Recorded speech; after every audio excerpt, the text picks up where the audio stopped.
الحمدللہ وحدہ والصلاۃ والسلام علی من لا نبی بعد اما بعد فاعوذ باللہ من الشیطان الرجیم بسم اللہ الرحمن الرحیم رب اشرح لی صدری ویسر لی امری واحلل عقدۃ من لسانی یفقہوا قولی۔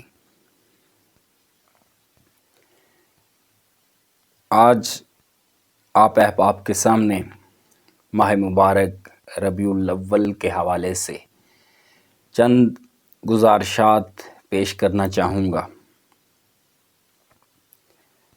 غور طلب باتیں ہیں،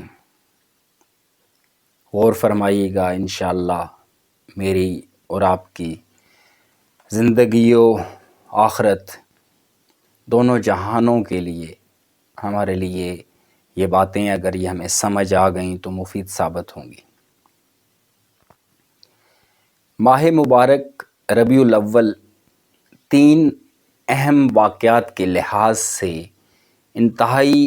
اہمیت و عظمت والا مہینہ ہے۔ پہلا کہ اس ماہ مبارک میں نبی رحمت صلی اللہ علیہ وآلہ وسلم کی ولادت باسعادت ہوئی۔ دوم، اسی ماہ مبارک میں آپ علیہ الصلاۃ والسلام کو نبوت کے منصب جلیلہ سے سرفراز فرمایا گیا۔ اور تیسری بات کہ اسی ماہ مبارک ربیع الاول کی 12 تاریخ کو آپ صلی اللہ علیہ وآلہ وسلم نے اس جہان فانی سے پردہ فرمایا۔ اب قابل غور و فکر بات یہ ہے کہ ماہ مبارک ربیع الاول کو کس طرح منایا جائے اور اس میں کیا اعمال کیے جائیں۔ دور حاضر میں جو ایک رواج چل نکلا ہے کہ بڑے بڑے جلسے اور جلوس نکالے جاتے ہیں اور جشن میلاد النبی صلی اللہ علیہ وسلم منایا جاتا ہے، کیا یہ طریقہ درست ہے؟ اس کی تاریخی حقیقت کیا ہے اور اس کی شرعی حیثیت کیا ہے؟ ماہ ربیع الاول کو کس انداز سے گزارا جائے؟ حقیقت میں اس انداز اور طور طریقے سے ربیع الاول کو منانے کی تاریخ کچھ زیادہ پرانی نہیں، چند دہائیوں پہ مشتمل ہے۔ اس سے پہلے ہم نے خود اپنے بڑوں بزرگوں سے سنا اور انہیں کرتے دیکھا کہ وہ اس ماہ کی 12 تاریخ کو 12 وفات کے نام سے یاد کرتے تھے اور حسب توفیق 12 ربیع الاول کو کچھ پکا کر غربا اقربا ہمسایوں میں تقسیم کرتے تھے اور مرحومین کے لیے دعا فرماتے۔ چونکہ آپ صلی اللہ علیہ وسلم کی وفات پہ تمام ائمہ دین متفق ہیں کہ 12 ربیع الاول کو ہوئی، تو اس دن کو دعا کرنا اور حسب توفیق کھانا پکا کر غربا میں تقسیم کرنا بظاہر کچھ ایسا غیر شرعی عمل نہیں تھا، البتہ اس عمل کی بھی قرآن و حدیث اور صحابہ کرام کی زندگیوں سے کوئی دلیل نہیں ملتی۔ میں سمجھتا ہوں چونکہ یہ عمل بھی اپنا بنایا گیا یا ایجاد کردہ تھا، یا اس کو آپ ایک رواج کہہ سکتے ہیں، اور دین میں جب بھی کوئی نئی بات یا نیا طریقہ کوئی اپنی مرضی سے ایجاد کرتا ہے اور ایسا عمل، ایسی چیز، ایسا رواج جو بظاہر تو اس میں کوئی مذائقہ نہ ہو، بظاہر کوئی اس میں غیر شرعی چیز نہ ہو، لیکن اگر آہستہ آہستہ اس رواج کو دین سمجھنا شروع کر دیا جائے، کرنے والے کو ثواب تو ملتا ہی ملتا ہے، نہ کرنے والے کو گناہگار سمجھا جائے، تو یہ ایک نئی بات، نیا طریقہ جس کو فقہی اور شرعی اصطلاح میں بدعت کہتے ہیں، تو یہ بدعت بن جائے گی۔ تو یہ طریقہ بھی آہستہ آہستہ بدعت کی شکل، یہ رواج آہستہ آہستہ بدعت کی شکل اختیار کرتا گیا،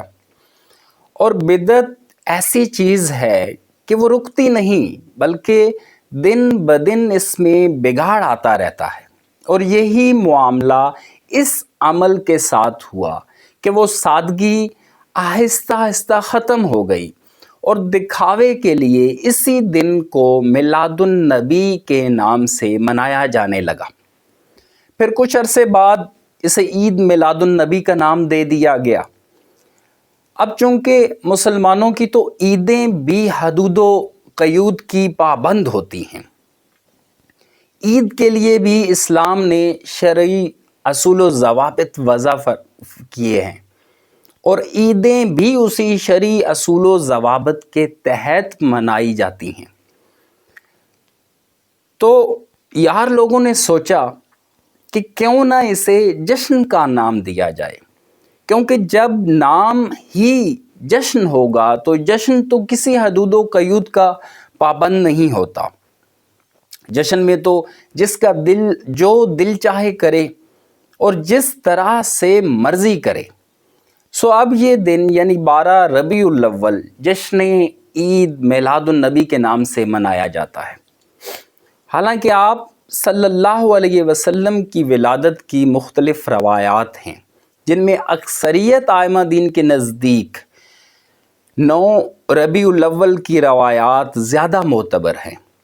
جبکہ آپ صلی اللہ علیہ وآلہ وسلم کی وفات پہ تو تمام ائمہ دین کا اتفاق ہے کہ 12 ربیع الاول کے دن آپ علیہ السلام کا وصال ہوا، اور وفات کا یا وصال کا دن غم کا دن ہوتا ہے، جبکہ دور حاضر میں جس دن نبی رحمت صلی اللہ علیہ وآلہ وسلم کا وصال ہوا، اس دن جشن منایا جا رہا ہے، اور اس دن کو جشن کے طور پہ منایا جاتا ہے۔ اللہ ہمیں اپنی پناہ میں رکھے۔ حالانکہ جہاں تک اس دن کا معاملہ تھا اور جو صحابہ کی حالت تھی، وہ مورخین بیان فرماتے ہیں کہ ایسے بھی اصحاب محمد الرسول اللہ صلی اللہ علیہ وآلہ وسلم تھے کہ جو اگر بیٹھے تھے تو پھر اس غم کی وجہ سے ساری زندگی اٹھ نہ سکے۔ تو صحابہ اکرام رضوان اللہ تعالی علیہم اجمعین کے لیے تو یہ انتہائی ہی ان کی زندگیوں کا سب سے بڑا غم کا دن تھا، جبکہ موجودہ دور میں ہم اس دن جشن مناتے ہیں۔ تیسری اور سب سے اہم بات جو خود اللہ تبارک و تعالی نے قرآن کریم میں بیان فرمایا لَقَدْ مَنَّ اللَّهُ عَلَى الْمُؤْمِنِينَ إِذْ بَعَثَ فِيهِمْ رَسُولًا مِنْ أَنفُسِهِمْ يَتْلُو عَلَيْهِمْ آيَاتِهِ وَيُزَكِّيهِمْ وَيُعَلِّمُهُمُ الْكِتَابَ وَالْحِكْمَةَ وَإِنْ كَانُوا مِنْ قَبْلُ لَفِي ضَلَالٍ مُبِينٍ۔ بلا شبہ یقیناً اللہ نے ایمان والوں پر احسان کیا جب اس نے ان میں ایک رسول انہی میں سے بھیجا جو انہیں اس کی آیات سناتا، ان کا تزکیہ کرتا اور انہیں کتاب اور حکمت سکھاتا ہے۔ حالانکہ بلا شبہ وہ اس سے پہلے کھلی گمراہی میں تھے۔ یعنی قرآن کریم کی زبانی جو سب سے اہم اور بڑی سعادت مومنین کے لیے ہے، وہ ہے آپ صلی اللہ علیہ وآلہ وسلم کا ان کی طرف رسول مبعوث فرمایا جانا، اور یہ بعثت رحمت للعالمین بھی، بعثت رحمت عالم بھی اسی ماہ مبارک ربیع الاول میں ہوئی۔ ولادت با سعادت تو تمام جہانوں کے لیے سعادت بنی، لیکن بندہ مومن کے لیے سعادت آپ صلی اللہ علیہ وآلہ وسلم کی بعثت عالی ہے، کیونکہ جب آپ مبعوث ہوئے تو بندہ مومن تک اللہ کا کلام، اللہ کا پیغام پہنچا۔ آپ صلی اللہ علیہ وآلہ وسلم نے اللہ کی آیات، اللہ کے احکامات لوگوں تک پہنچائے،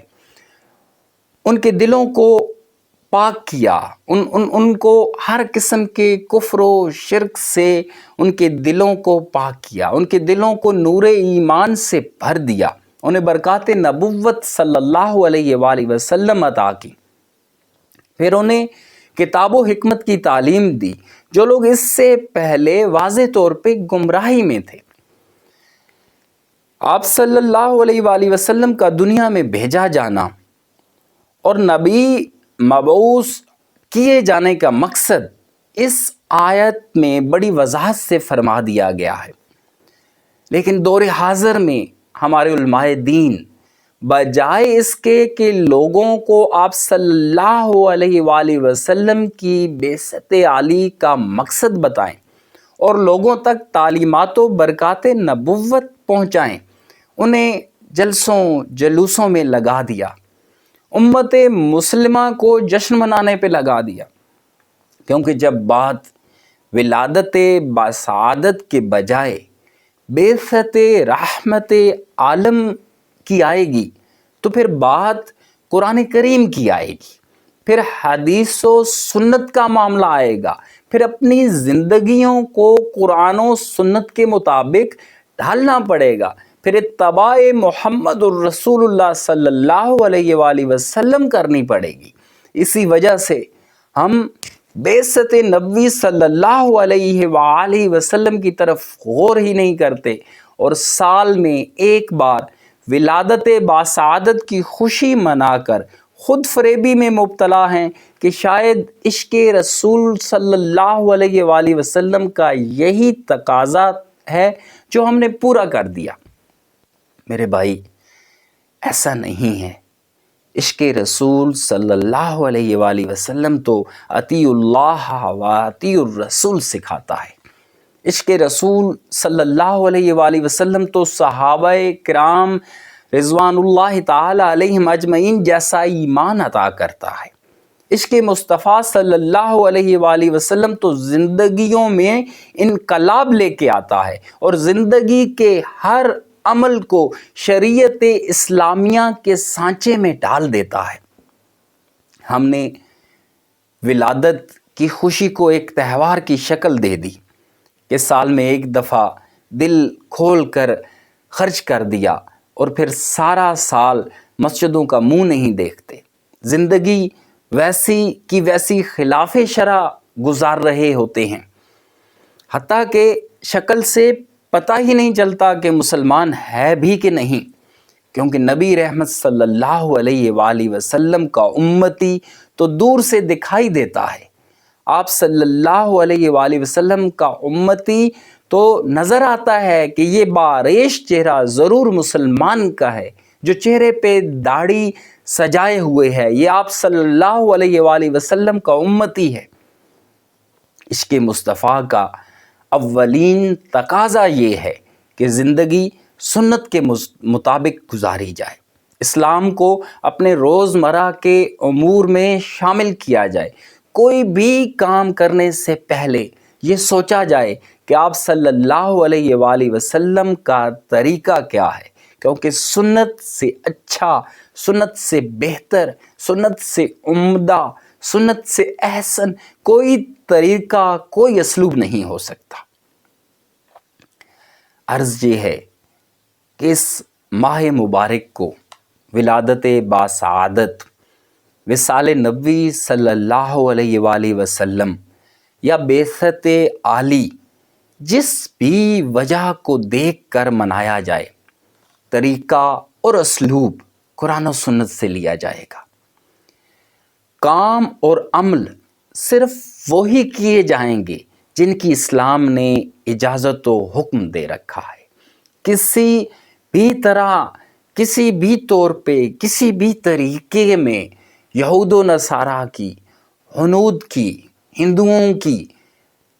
پیروی یا ہندوؤں سے مماثلت نہیں کی جائے گی۔ اسلام بذات خود مکمل ضابطۂ حیات ہے۔ اس میں خوشی منانے کے طریقے بھی وضع کر دیے گئے، اس میں جشن منانے کے طریقے بھی وضع کر دیے گئے، اس میں غم منانے کا طریقہ بھی بتا دیا گیا۔ اسلام میں شریعت مطہرہ میں سنت محمد الرسول اللہ صلی اللہ علیہ وآلہ وسلم میں پیدا ہونے سے لے کر مرنے تک کوئی ایسا عمل نہیں جس کا طریقہ موجود نہیں۔ تو اگر ہم نے خوشی منانی ہے تو پھر بھی اس کا طریقہ ہمیں سنت سے ہی لینا پڑے گا۔ اگر ہم نے غم منانا ہے تو پھر بھی اس کا طریقہ ہمیں سنت سے ہی ملے گا۔ سنت کے علاوہ کوئی طریقہ، کوئی اسلوب نہ تو اللہ اور اس کے رسول صلی اللہ علیہ وآلہ وسلم کے ہاں قابل قبول ہے، نہ معتبر ہے، اور نہ اس پہ کسی قسم کا کوئی اجر یا کوئی ثواب ملے گا، اور نہ کسی اجر و ثواب کی اس پہ کوئی توقع رکھنی چاہیے۔